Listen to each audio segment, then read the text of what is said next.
Hello, everyone. I'm Justin with RageRobot.com, and we're here with Sam Lachow, aka Huckleberry, aka Samuel Chowder. How you doing, man? Man, I'm doing really good. I'm in the comfort of my bed. I got my dog Debsy here. Come here, buddy. Come here.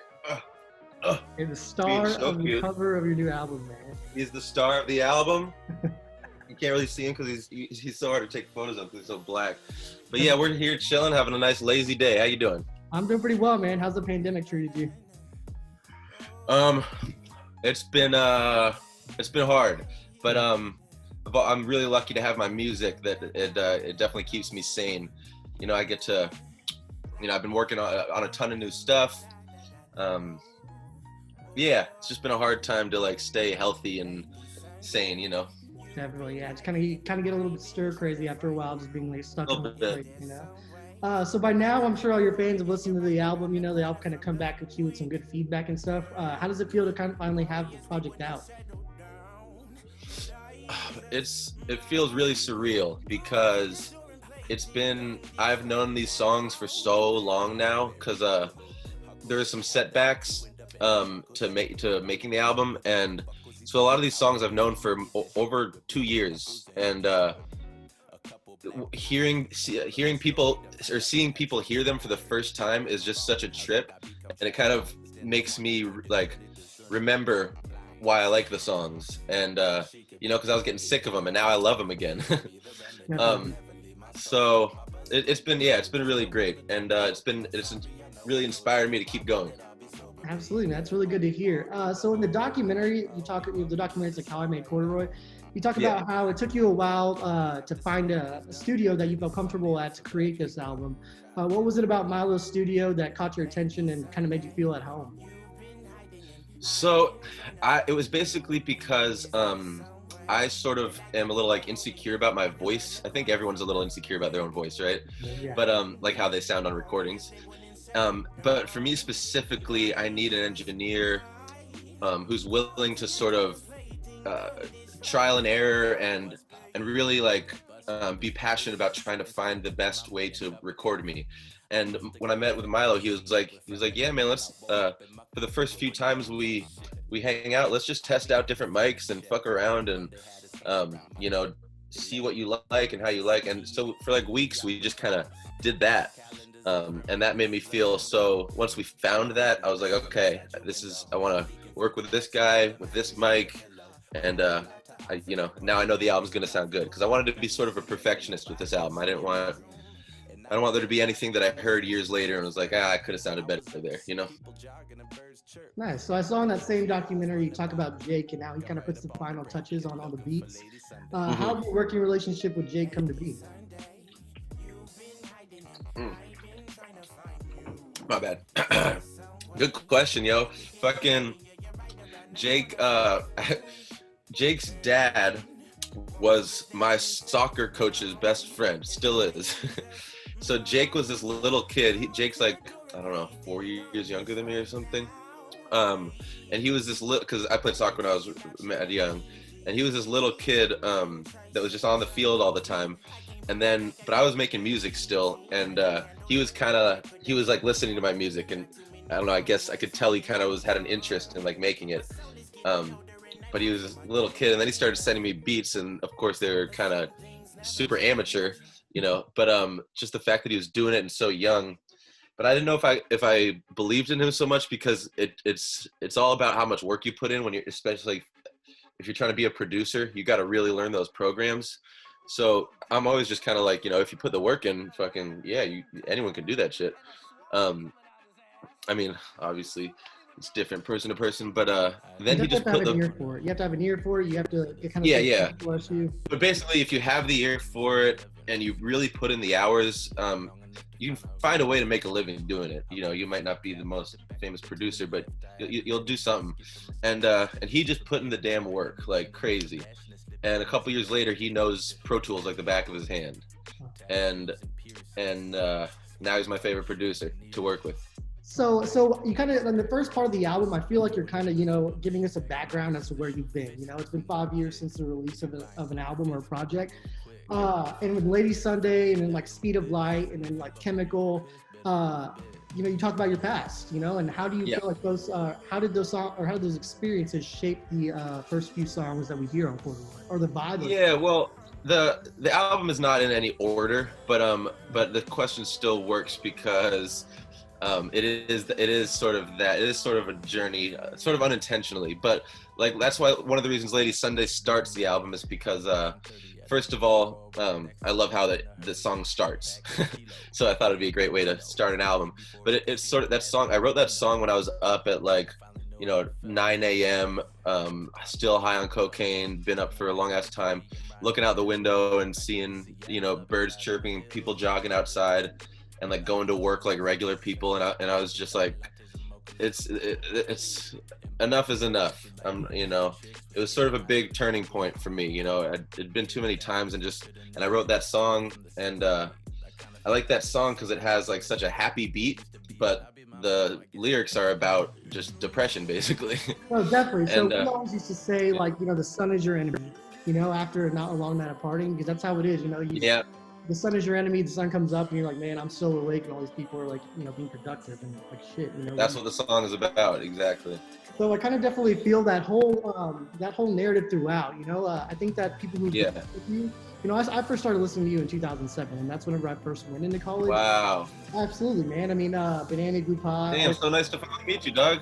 Absolutely, you too, man. So, I mean, honestly, while listening to the album, there was a bunch of different points where I was like, dude, like, anybody who is like kind of going through college and, experiencing the same things, it really speaks to them, So very well illustrated through your lyricism, honestly, especially in Chemical. Thanks. Chemical, man, I listened to that song and I was literally like, is this guy talking about my life right now? Oh, damn. You used to party? Absolutely, man. Honestly, I stopped probably about 2 years ago when I met my partner. He was Wow. he was kind of the foothold that I needed, That's amazing. But yeah, I mean, like you said in a lot of your interviews, the struggle that you kind of came up with, and the struggles that you deal with every day. I mean, and everybody can relate to that. That's kind of been through that vicious cycle of partying and being.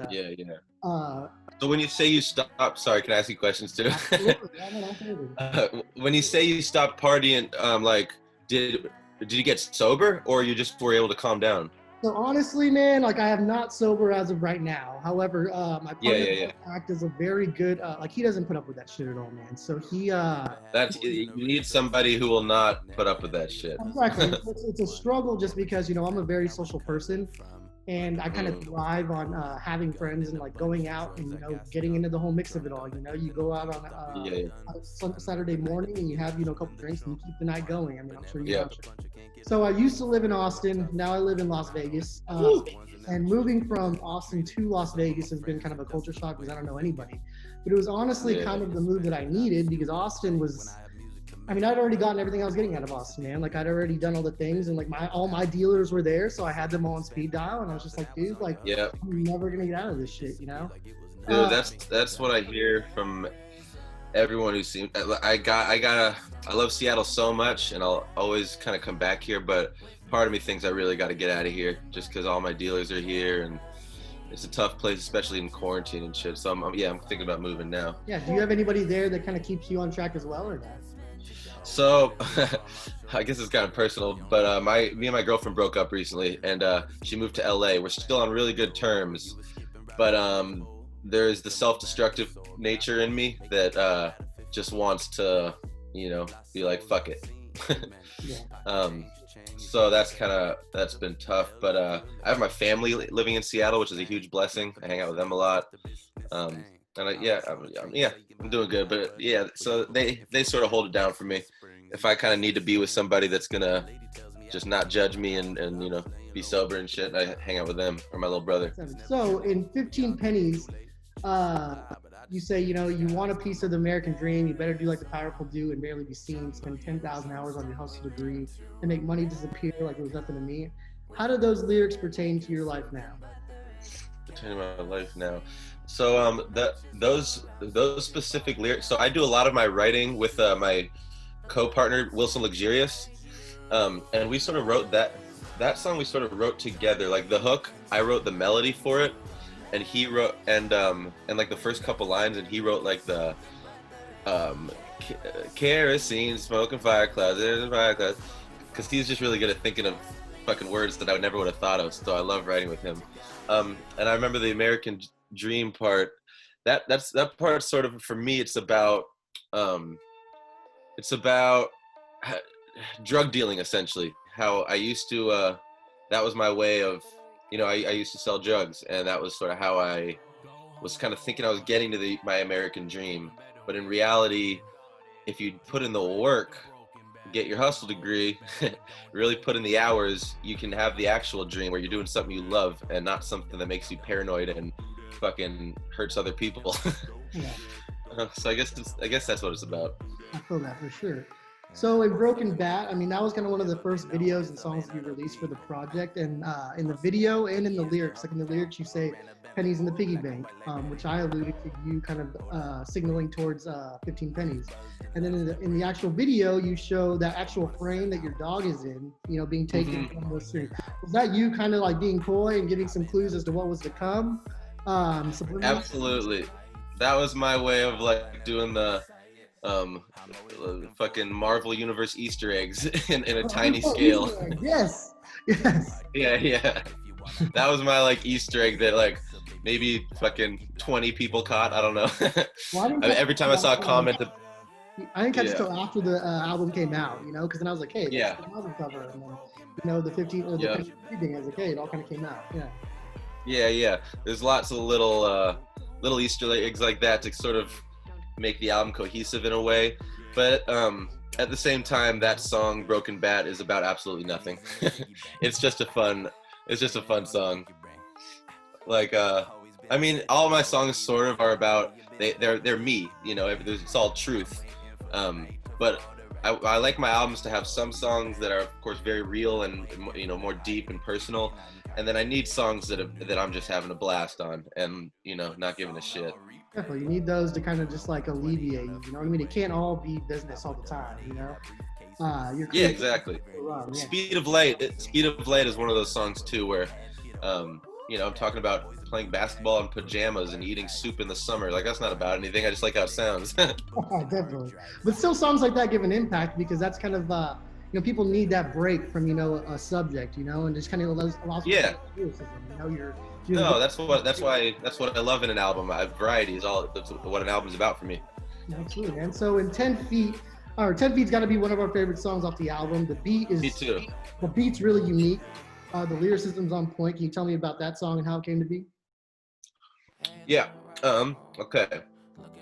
That song started with a beat by my friend Itai.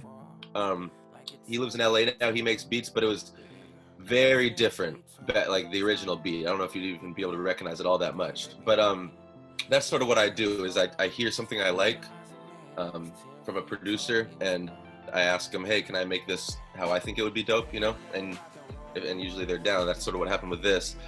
And then the chorus, Wilson Luxurious wrote the chorus, and I think it's one of the best choruses on the album. I was so hyped when I heard it. And then I touched it up a little bit and figured out who I wanted to be on it, and Raz sounded perfect on it. And then for my verse, the verse was sort of a growing point for me because you probably noticed in a lot of my older stuff, I rap a lot faster, and I sort of switch my flows a lot, which is still cool and shit. But on this album, I found something really interesting in finding one flow that like just really works and kind of sticking with it and with little variations.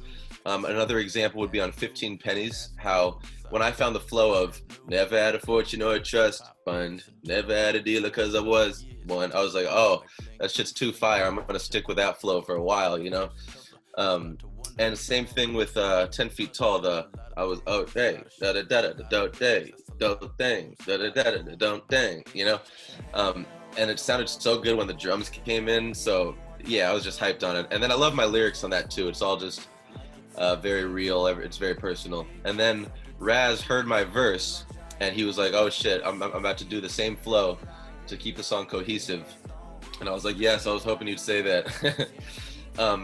And then it was kind of funny because he showed up to the studio, and he said, hey, I'm here. And I'm like, all right, word. And then like an hour later, I text him like, yo, where the fuck are you?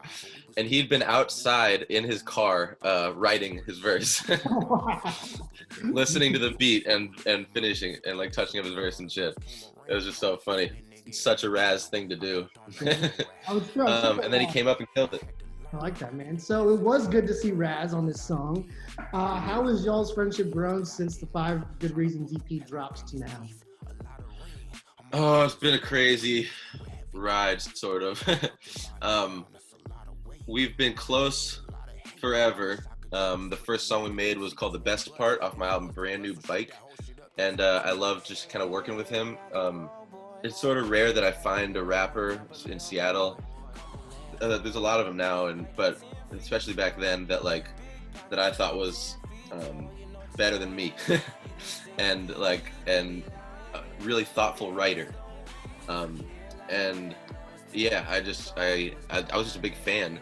And then we connected for 5 Good Reasons because that song was dope, and we made that project so fast together, and it was kind of like, oh damn, like we work really well together and we push each other because we both kind of want to out rap each other, and we know and we both have the same taste. We really like very beautiful melodies and melodic stuff, and 5 Good Reasons has a lot of that, and and then we reconnected on the song Ghost Town, which came out recently, and it was kind of just it brought us right back because we made that song so fast, and we're like, oh fuck, I remember this. I remember how fun it is to work together. Damn. And yeah, and then he kind of went through some shit with the whole, do you know about it? Like the whole being called a warlord and shit all over the internet. No, I did not know. Yeah, I mean, I'm only saying it like here, like in a public forum, because he talked about it a ton on his Instagram and shit. But yeah, look up Raz Warlord on YouTube and you will see some shit. Okay. It was during the whole Black Lives Matter protest. There became this narrative out that he was like a Seattle warlord.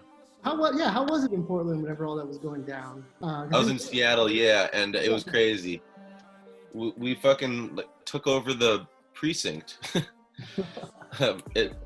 All the cops fled. All the cops fled the station, and people spray painted it from Seattle Police Station to Seattle People's Station, and blocked it off. It became a cop-free zone, like 6-block cop-free zone for I don't know, a few weeks until the mayor shut it down finally. Yeah, were you out there? Yeah. But it was like people started treating it like a block party or something. It started getting a little weird, and everyone was like, "You got to remember why we're here. This is not, people showing up with like fucking Slurpees and walking around like liquor Slurpees." Yeah, it's very interesting. Yeah, so I know you are about to drop the music video for the song with you and Raz. Can you give us any insight as to when that'll come out? Like how was it filming it and stuff like that? Well, I did that little teaser video. Is that what you're talking about, kind of? That is what I'm talking about, yeah. Oh, gotcha. So yeah, that was just part of my marketing plan, and it worked really well. So I figure instead of I'll do some really full music videos, but then for songs that might not get the full video, but I love the song and really want them promoted, I'm gonna give them just like I'm gonna make a really short video that's just a teaser, still really well produced, but also like cost nothing to make. My homie just shot it in 30 minutes. I edited it together, and it's like, so it promotes the song almost as well as a real video, but it's super low budget, and it gives them it makes them want to hear the full song too. That's the only thing about a music video is then they've heard the song. This way they see this and then they got to go stream it too. So are you a videographer as well? Like, how to work with like Premiere Pro? Yeah. Final Cut is what I use, but that was my first gig. That was my first hustle. Actually, one of the reasons I met Raz is I shot a video and edited it for him.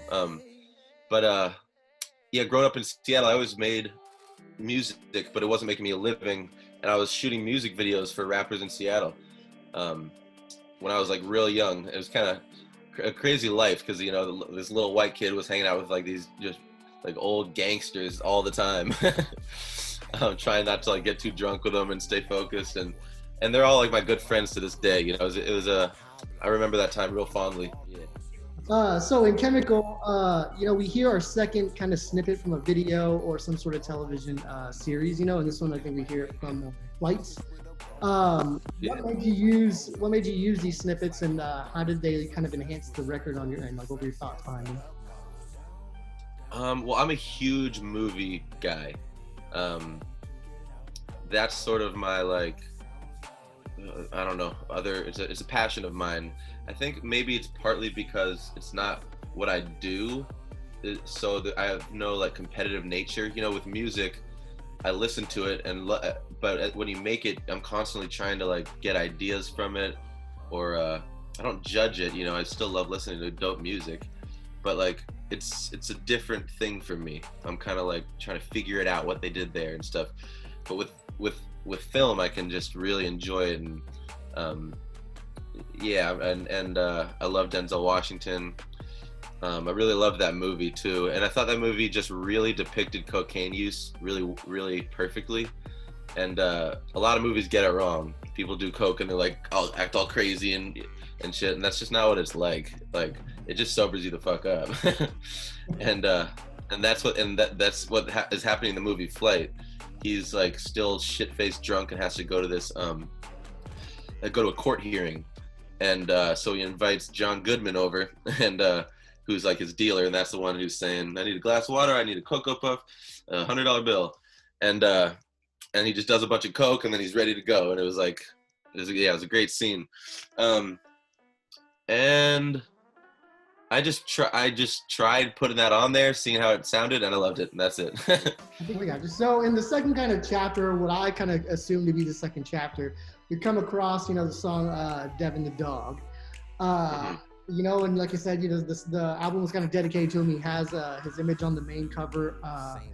You know, do you feel like getting Devin was kind of a turning point in your life in some sort of way? I mean, was that kind of a shift in focus, you know, as far as where you were?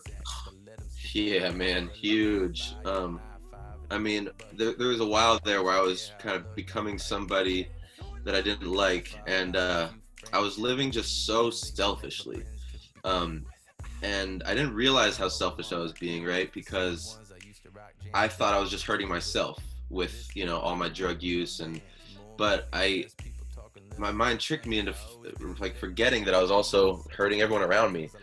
And not only was I hurting them like just by, you know, missing appointments or whatever, not being around, but just by always being either fucked up or hungover, I was just never useful. I was of no use to anybody. Like, I wasn't someone my friends could call if they needed help moving, you know, anything like that. And Dev sort of was right in the time where I was trying, you know, kind of trying to live my life less selfishly and not have to be all about me and my hedonism and, you know, seeking just immediate pleasures and shit. And like having something else to care about and to make sure is good. You know, it's sort of, I'm not ready for a kid, but sort of how people say a kid kind of like, all of a sudden you don't only care about yourself and there's something else that matters more, you know. And it just gave me responsibility, you know. I make sure he goes out 3 times a day, gets his runs in. And I wanted a dog my entire life, and growing up we didn't have the money for it. We were always moving. So yeah, and he kind of came about right at the time where I was cleaning up my act. So that's kind of why he had to be on the cover too. It all just came together. Sorry if I'm rambling a little. No, you're fine. How'd you find him? Or how'd you get him? My ex-girlfriend got him, surprised me with him. Kind of a bold gift to give somebody. But the week before, she kept asking me weird questions that I was like, she was like, "Do you really want a dog? Like, you sure?" I was like, "Yeah, I do want a dog. Why do you keep asking me that?" And little did I know she'd already picked one out and shit. But then I went and got him, and he clearly became like my dog, like right away. You know, follow me everywhere and stuff. So when she moved, she misses him like a ton, and her and I are still great friends. I'm hoping to make a trip down to LA soon so she can see him. But now it's just me and him. So in Bob and Weave, I mean, Bob and Weave just feels really cool. It feels fresh. It feels kind of like a little bit more of a song that we'd hear in the past, you know? Mm-hmm. What was up with that song? I mean, where did the concept for that come from? Excuse me, sorry. So that song started out with a beat by my homie Lawrence. The beginning beat, just the really simple bass line with those drums. And I just came up with a flow for it that I really liked. I was like, I could rap on this, like old school rap kind of thing. But then I tried doing more of like a little Travis Scotty. I went head up with a couple of demons I punched. And I just sounded so swaggy to me. I loved it. And then I wanted the hook to be sort of on some like Brockhampton shit. I don't know if you know them. They kind of do like the high voice. It's a little, they're very inspired by like Outkast and stuff too. So that chorus, I'm insanely inspired by Outkast. Yeah. And I never do high pitched voices on my tracks. I do a lot of low stuff, but I was like, let's try it. And I just liked how the hook came out. And then Jake Crocker produced the second half of the beat, where for Travis Thompson's verse. Mm-hmm. I just wanted a song on the album that's just kind of a banger and a little darker. Yeah, I don't know. No, I definitely felt that. And I like fighting. I'm a lefty, so I've always been a boxer, and I've gotten in a lot of fights. And the song's kind of just about fighting your mental battles and with the symbolism of boxing. That's really cool. So to move on, in Let's Build a Rocket, you kind of mentioned Wallace and Gromit, and then in Castle, you bring up The Office, and then you put in some serious kind of verses kind of steered towards Harry Potter. How those subjects kind of, how did those influence your life? How did those make it on the album? Yeah, so the Wallace and Gromit line is just because the song's about like flying to the moon and shit. And Wallace and Gromit have an episode of Wallace and Gromit that I used to love, where they build a rocket so that they can fly to the moon, because they think the moon is made of cheese, and they're out of cheese. And I just love the idea that you're out of cheese, so instead of going to the store, you build a rocket and fly to the moon.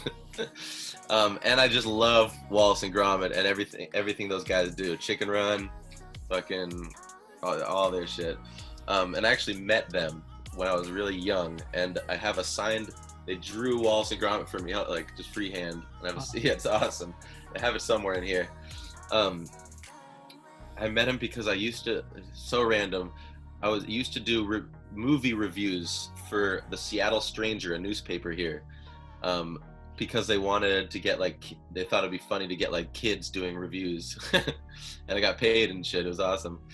But yeah, and then what was the other reference? Well, the other references were The Office, and then the big one was the Harry Potter stuff that you did in. Yeah, The Office. I didn't want to talk about too much because it's so like almost cliche at this point. Like everyone loves The Office, you know. I mean, it's just because it's cliche doesn't mean you have to hate it, you know. No, it's my favorite show. Yeah. I still watch it all the time. I fucking love it. It's just cliche in the way that I feel like a lot of people talk about it already, but I thought that line still worked. It wasn't, I hadn't heard it before. And it rhymes too good. Give a damn, Jim and Pam, come on. And then the Harry Potter, that's kind of funny because, so I read the books when I was little, right?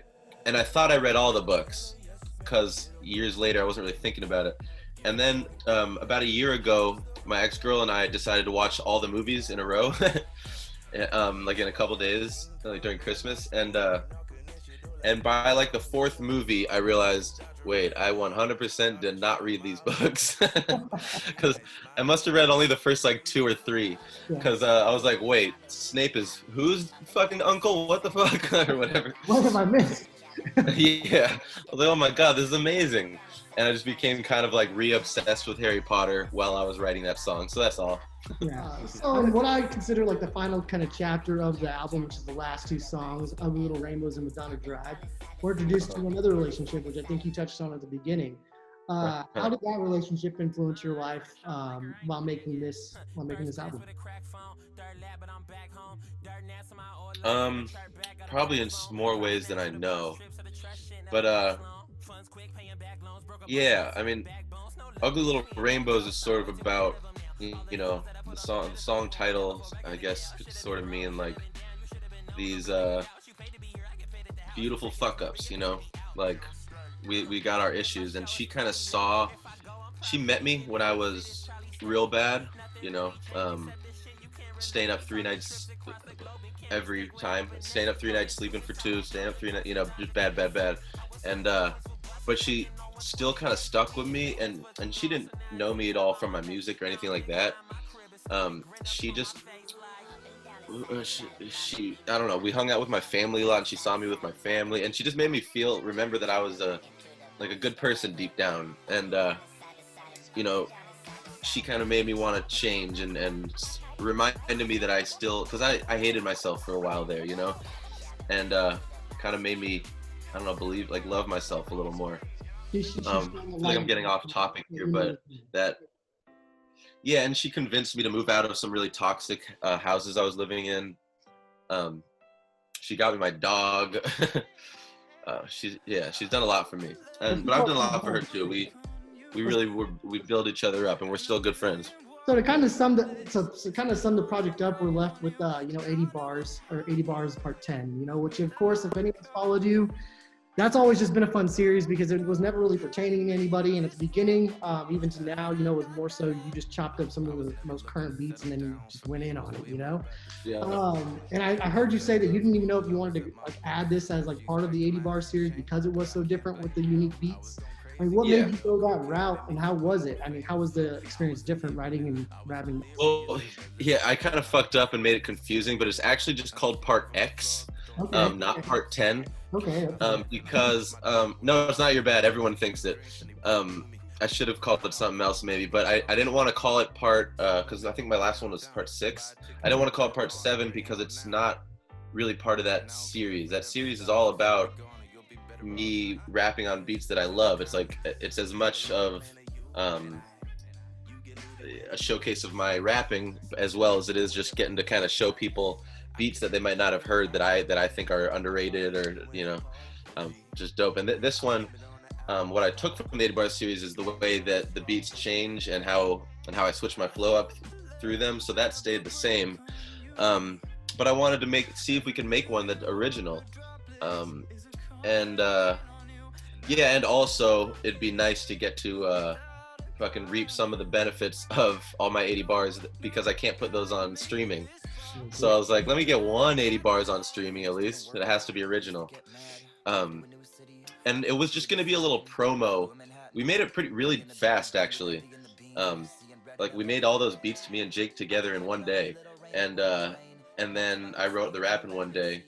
And then the recording process took a little longer, but it was just going to be a little promo to promote the album to get people excited. And then it just turned into a way bigger thing, and I was like, it's got to be a bonus track. So, I mean, as of October 3rd, I know that you mentioned on Twitter that you had over 2 million streams on Spotify. Mm-hmm. From the album, yeah. Kind of had a huge uproar of fans, and kind of a little bit of the buzz has come back. You know, how does that feel? It's awesome because there was a point where I try not to let success and material things like that affect my happiness, because if you do, then you're relying on something else besides just what's inside you, you know, and then you'll be miserable if something goes wrong, you know, if you don't have the money or the success or the girls or whatever, you know, you got to work on that. But besides the point, I was sort of feeling like I'd already hit my peak a while ago, and that I was sort of falling off, and I was even getting some tweets like, what happened to Sam Lachow, and remember when we used to listen to him and shit? That one time. yeah and this project has so far been my most successful project yet, and it made me realize that I'm far from my peak, and it's not about your peak, it's about just growing and evolving and making sure it's something you still love to do.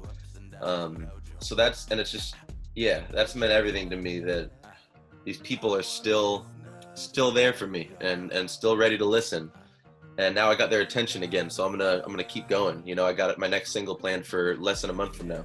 Oh, very nice. Well, I mean, that kind of sums up my questions. I really appreciate your time, stuff like that. In case for anyone who isn't listening, doesn't know, I mean, where can they find your new album? Where can they stream your music and stuff like that? You can find it everywhere. It's called Corduroy by Sam Lachow. It's on Spotify, Apple Music, everything. I think we put it on YouTube now too, and SoundCloud.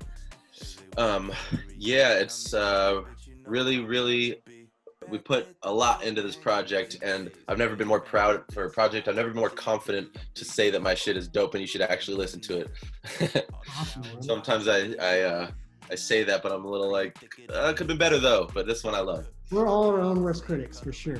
Yeah. I'll say from my point of view, man, like I said, after listening to it 3 times through and through, completely dissecting it last night, I mean, it is a pretty amazing compilation of songs. And I really felt like we kind of just saw who you were. You know, you really kind of expressed where you were, who you're becoming, and, you know, kind of what your future has in store. So as a fan, I really appreciate that, you know. So thanks again, man. We're totally down to see what the future holds. This has been Justin with RageRobot.com, along with Sam Lachow. What's up? Hey, and we'll see y'all later, guys. See you guys later.